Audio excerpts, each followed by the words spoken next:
Okay, so now let's say we have successfully run this order of pouches we wanted to run, and we are making now a changeover of pouch and label. We of course, first thing we're gonna do is turn off the label head itself. We need to change over the labels. So we're gonna go in, reach in the rear to the off button and turn the actual machine off, okay? So now you always will need a flag, what we call a flag, or a leader where there's no label on it, because it comes from the dispenser, wraps around the rollers and into the unwind spindle. So I'm going to unwind a little bit something. I'm gonna rip it here.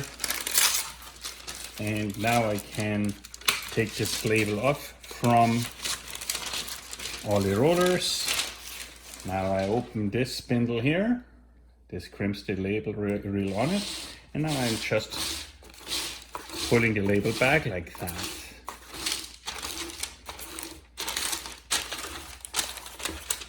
Now it might be a good idea, since you have now this leader and you don't really know what the label looks like, maybe you want to take one label off and stick it on here so you know exactly what this roll of labels is. In order to take now the scrap paper off, you push the green button and pull this out. And now we are ready to load the next label.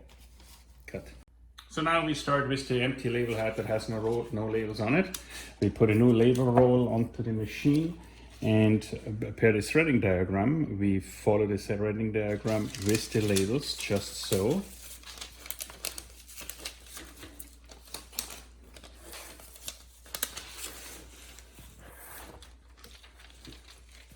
Now, you will notice how it gets actually quite difficult to load labels around the dispenser when the dispenser is so low onto the conveyor belt. So I go to the rear and lift the machine up by a few rotations so I can actually get my finger underneath the dispenser and make my life much easier. First this roller, and now I can reach under here. And from the other side, I can now pull the label material. Now I need a good leader to go around all the rollers. And I think maybe one more. All right. Now, while I'm right here, I don't want to forget to move the label sensor into the label roll, making sure that the slot sensor, the label material goes inside the slot sensor. And I can tighten that again with the screw. Now, just like this threading diagram suggests, I go around the deviation rollers under the denser arm and crimp it in one of those little pins here. And now I can manually rotate that a little bit, but you can only do that when the machine is actually off. This will not work for you if the machine is turned on. You, for a matter of fact, can damage the machine if you forcefully turn the spindle when the machine is turned on. So now I flick the switch in the rear and tighten that spindle. And now we wait for it to boot up. So now, after the machine has restarted, we assure ourselves that the labels are going around the correct rollers and the path of label is correct. We make sure that the crimp roller is closed. At this time, we also want to make sure that it is actually in the center of the label, and move it. You can move this in and out, so just make sure it's somewhat close in center of the label. Now the next step, of course, is in the display. We need to tell the machine the label length. So we push button number 4, label setup. 2 is always like your enter button or your confirm button. And now we go to label pitch, and I have measured that earlier. It is 174.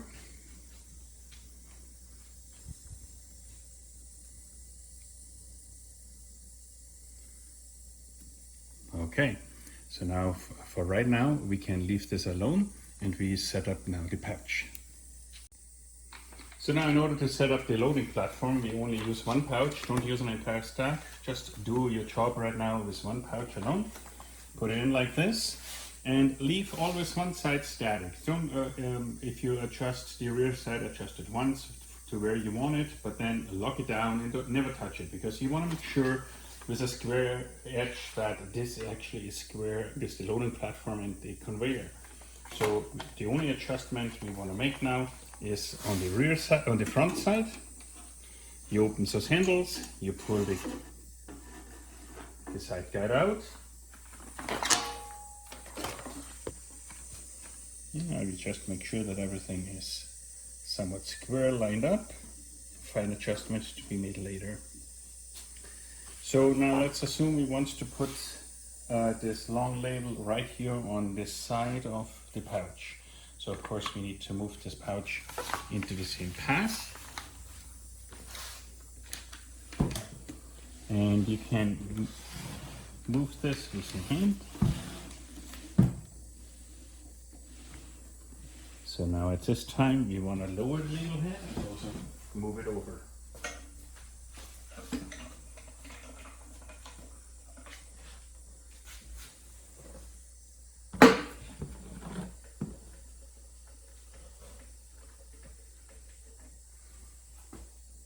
Okay, so let's see if that gives us the result we're looking for. Okay, so now we have the label head adjusted, we have the loading platform adjusted. We put those things spaced out somewhere in the middle of the pouch. Those keys, where they're situated right now, is where they work very well. The next thing we want to check, however, now if the sensor, the product sensor, also sees the edge of the pouch. So let's just turn on the label, the conveyor very slow. Now I actually also can manually by hand move the label head, and I see how the sensor also turns on right on the edge of the pouch, and that's exactly what I want. So next what I'm gonna do is just turn the machine back on and run one pouch through.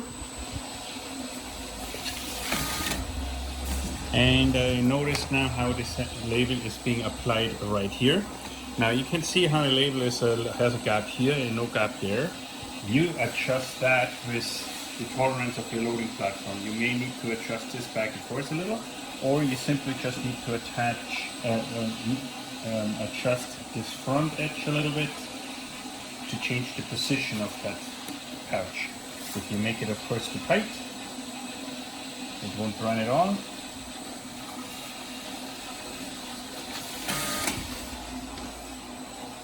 So you see how things are going wrong for me right now, and this of course can also happen during production, and you just need to work through that. Make this loose enough, but still allow it to be guided. Okay, so we probably want to bring the label head a little bit in, but what we of course have noticed is that we have the label start a little bit later than what it did earlier.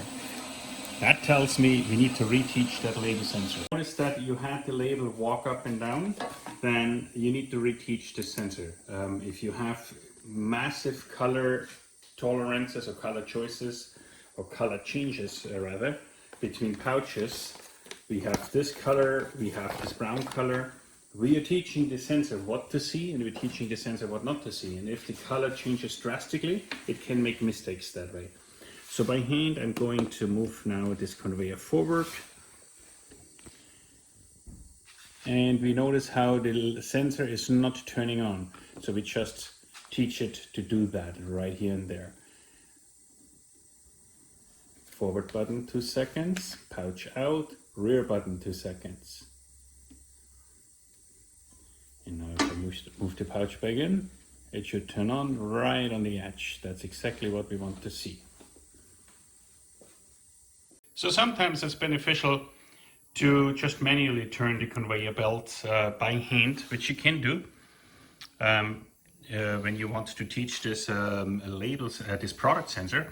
It might sometimes be just easier to pull this conveyor by hand. And it's very easily done here actually on the corner. In order to bring a pouch close to the sensor for teaching purposes.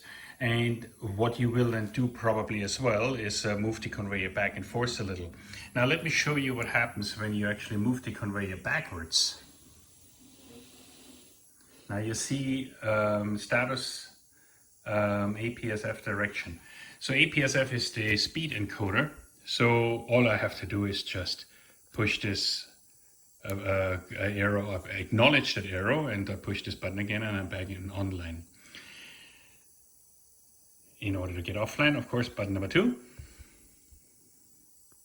Now also it might be very beneficial for an operation to keep different profiles. Maybe you have different label lengths, maybe you have different pouch lengths, maybe you have different positions of labels on the pouch. So you can keep all this, you can store all this information.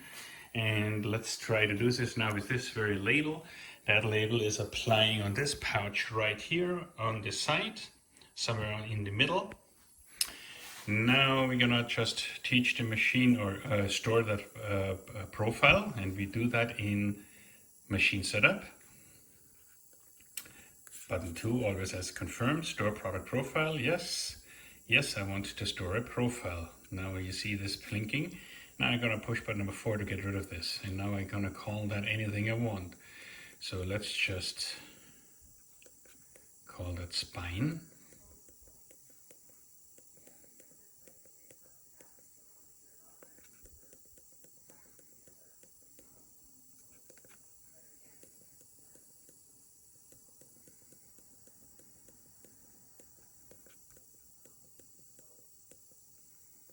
Okay, now if I push it again, it will store it. And now if I want to load this very program, I go back to label setup, load product profile. We only have one profile in here, so yes, I want to save this, yes. And now the machine will turn off and restart itself. So what can happen on the loading platform is that you have a misfiring of a label due to adjustments that just didn't work out for you, and you get some labels onto the belt, and then they of course wrap themselves around the conveyor and most likely stick themselves underneath the loading platform right here.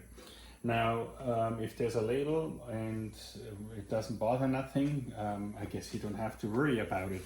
But at some point, if you get a couple, 3 labels down there, you will actually hear that, and it will make a grinding or a squeaking noise. You will actually hear that. In which place you need to take off the loading platform, opening those 4 screws, take the, slide this loading platform out, take the labels off, and put the loading platform back on again. You will notice there is a spacer underneath the screw, a spacer and a big washer. You need to replace those back on again once you replace the loading platform. The machine also is equipped with an encoder wheel, and that encoder wheel is right here behind the speed control. And you see the encoder wheel right here. This encoder wheel needs to actually turn with the belt. If that encoder wheel, if the bolt came loose and the encoder wheel is hanging down and actually doesn't turn, your machine will not work because it thinks the machine is off. This thing needs to turn with the belt. Okay, so general setup parameters on this machine, of course, can be found on the label head manual. We put a little bit of a crash course onto our APEL40 written manual as well, but here we go. Label setup and machine setup are really the only 2 choices you need to worry about. Machine setup you don't need often, label setup more often. If you go into label setup, you of course have different parameters to choose from. Load product profile is the first one that comes up.